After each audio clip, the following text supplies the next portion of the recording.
Greetings, dear ones. I'm Kryon of Magnetic Service.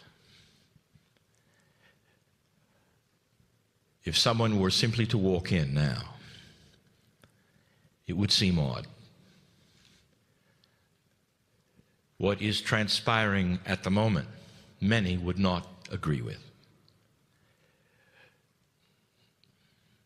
The idea that you would have messages from a source that many don't even recognize is real. Not just messages, but concepts, benevolence, oneness, beauty.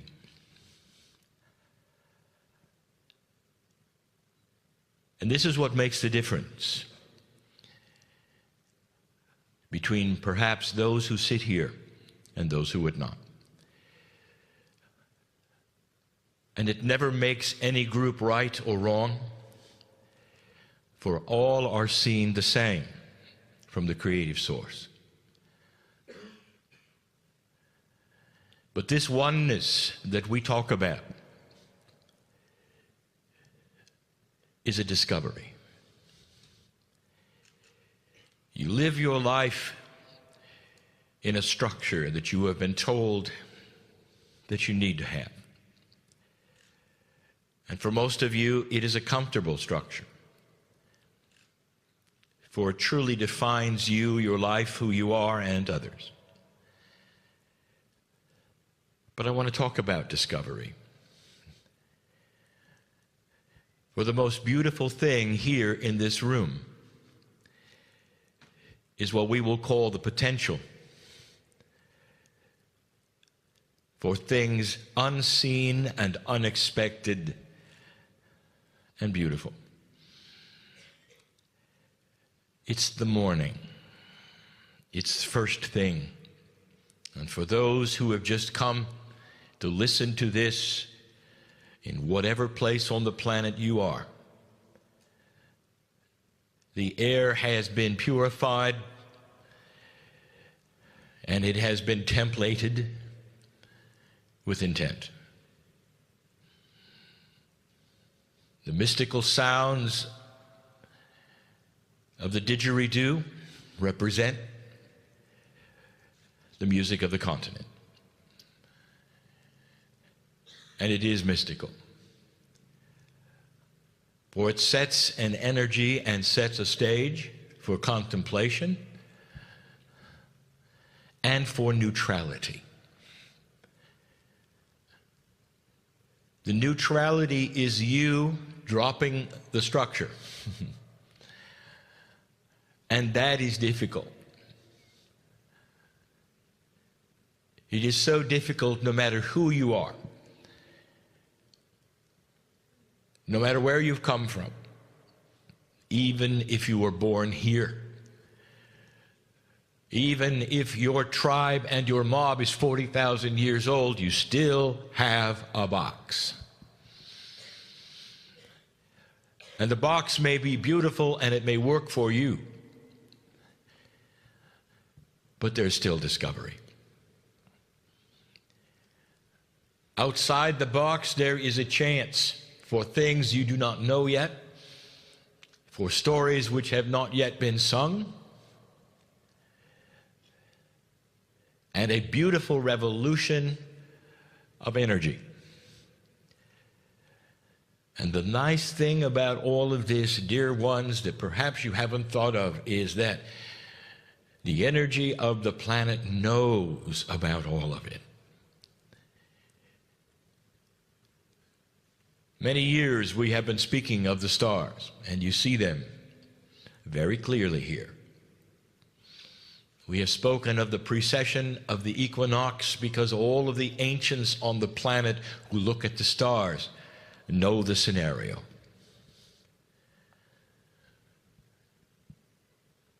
The 2012 scenario has marked the center of a new beginning. We told you that there were 18 years of change beginning until 2012, and then 18 years later, that represents the movement of the stars. This is not an esoteric measurement. You can see it in the sky. So often the energies of consciousness relate to that which is Gaia, to the land, to the movement of the earth, to the stars, all one with you. What is your discovery today? May I make a suggestion?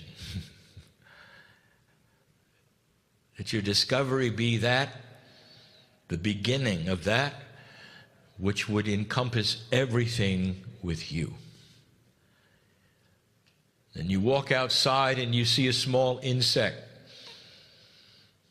and you would bend down perhaps and examine that the Creator is in there. And that there is a oneness perhaps that would overwhelm you in its beauty. And you know you're cared for. The boxes that you build around culture, your lives, the way you think things are, often keep God out. The discovery of the day, in this a fresh time in this morning, one of them would be that you have an alliance with more than you think.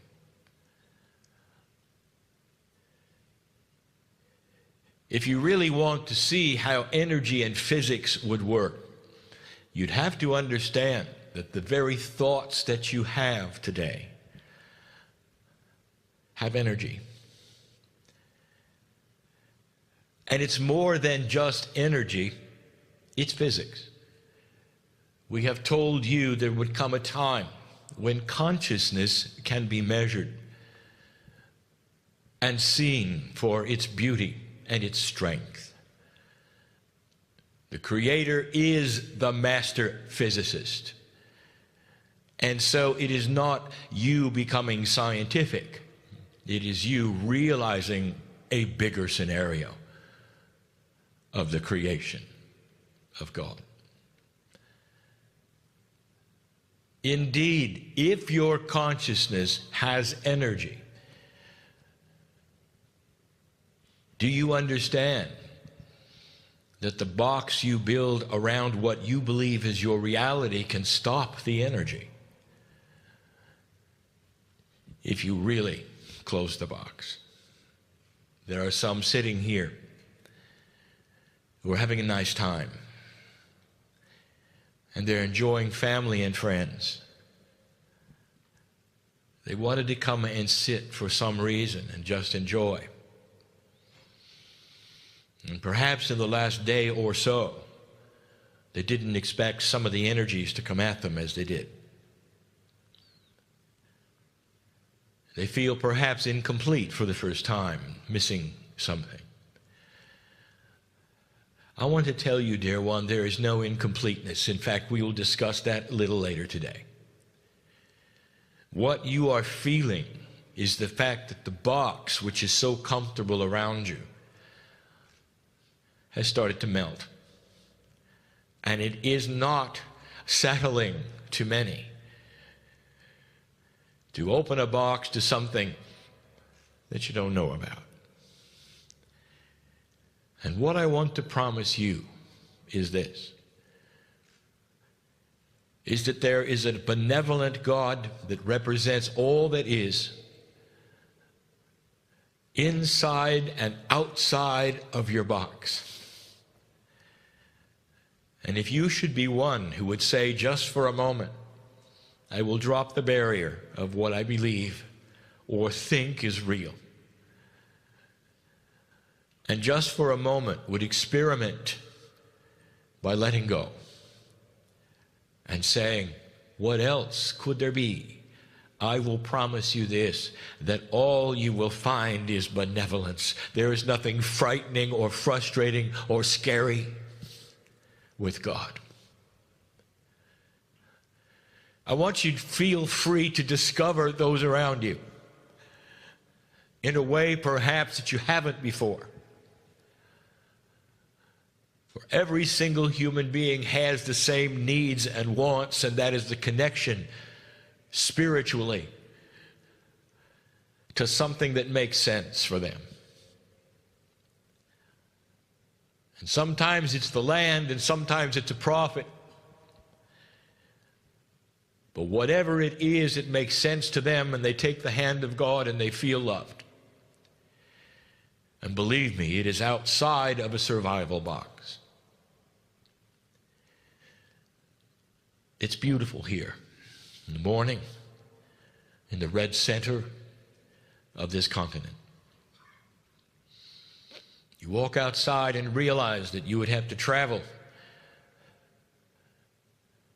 If you did not have a vehicle, you would have to travel on foot for weeks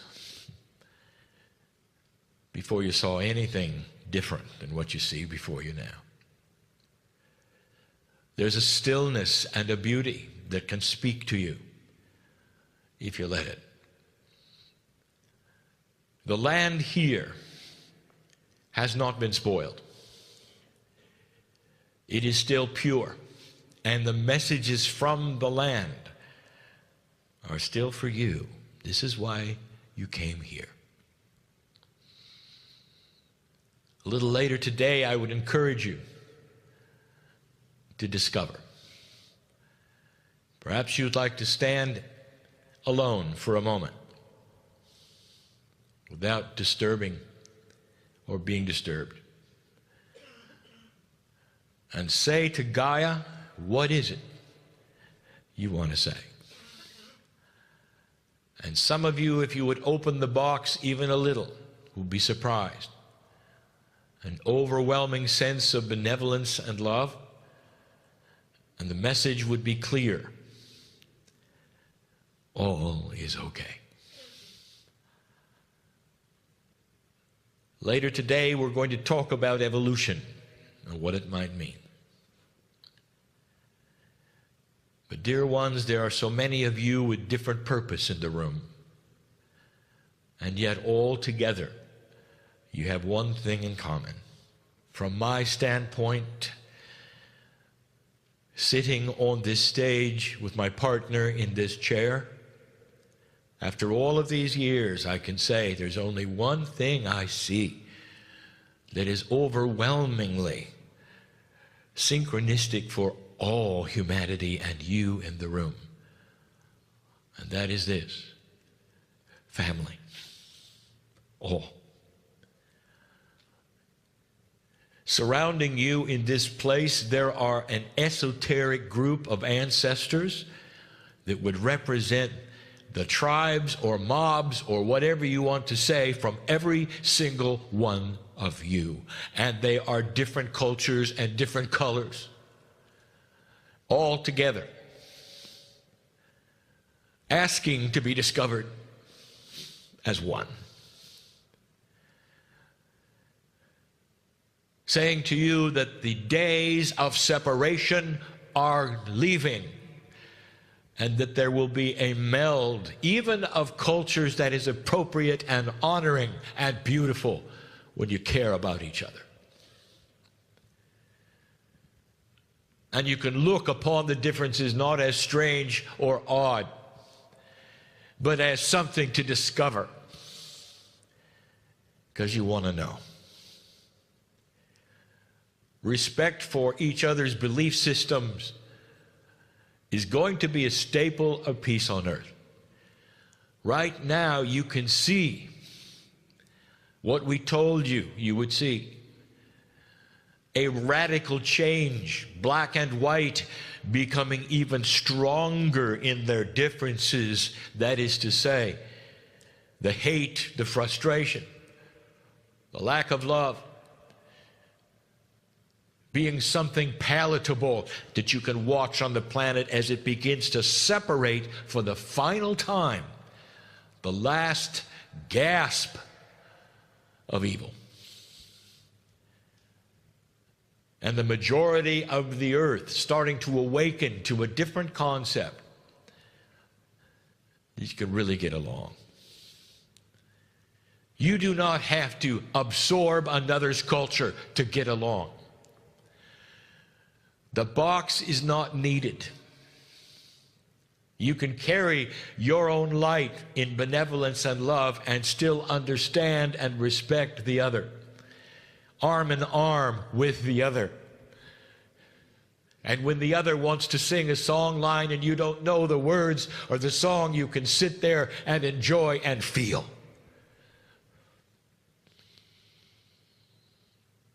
And when you want to play your favorite tune on your iPod, the other, who may never have heard it before, can smile and enjoy and love you for it. Melding cultures is not hard with benevolence, with understanding, and with discovery.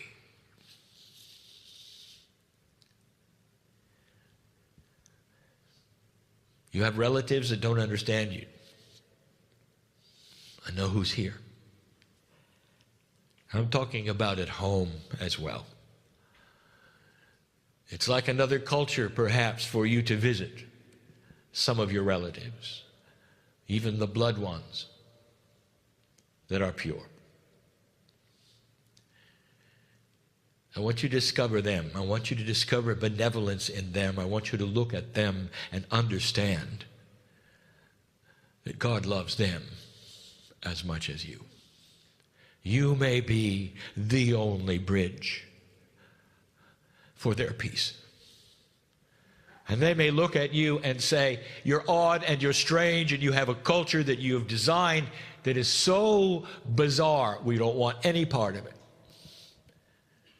And you can look at them with the eyes of discovery, trying to find that which is benevolent that you can say or show or be,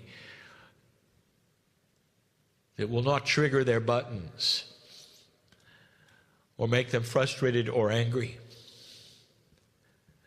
And no matter how much they would throw at you,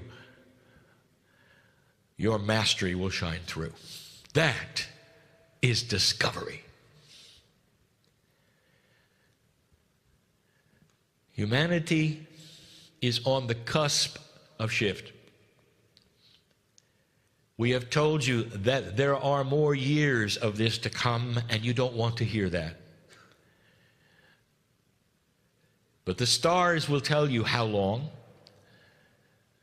and the ancients who kept the calendars and know how these things work have given you the schedule.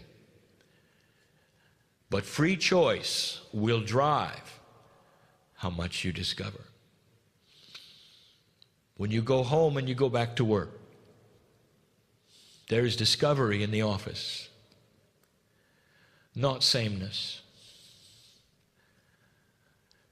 You can look at those differently, the structure differently, the problems differently, the boss, the clients. There is no frustration there if you don't accept it. This is the light worker and the reason you're here. Your discovery for yourself changes the energy of consciousness in your space. Do you hear this? Your discovery for yourself changes the energy of the consciousness for your space. That means that wherever you walk in discovery, the earth knows you, and you change where you are and where you've been, and leave an imprint with the footsteps of mastery wherever you are. It is a concept that is understood here. It is not bizarre, and it's not new, and it's beautiful. More than concepts, dear ones, these are compassionate actions. Discovering what is around you that is apart from you, that you then absorb as part of you, creates a larger you. a larger them, and a handshake with the planet that you've never had before. The ancients stand around you at this time, and they look at you and say, do you really understand the potential of the planet? All of the ancients in this room right now participating in this know what you know. The earth will never be the same. You cannot go backwards. And the precession of the equinox has always been the key, the time when it would start or end. You chose not to end it, it's clear. But changing from one energy to another is always difficult. And the ones in this room and listening to this are the ones to make the difference. For you're willing to listen. And that's why you came. Some of you understand what has been said today, for there are metaphors aplenty. And some do not. And the ones who do not, it's all right. For there'll come a time when you might, if you wish. Loved everyone. Appreciated and honored everyone. I'll say it again.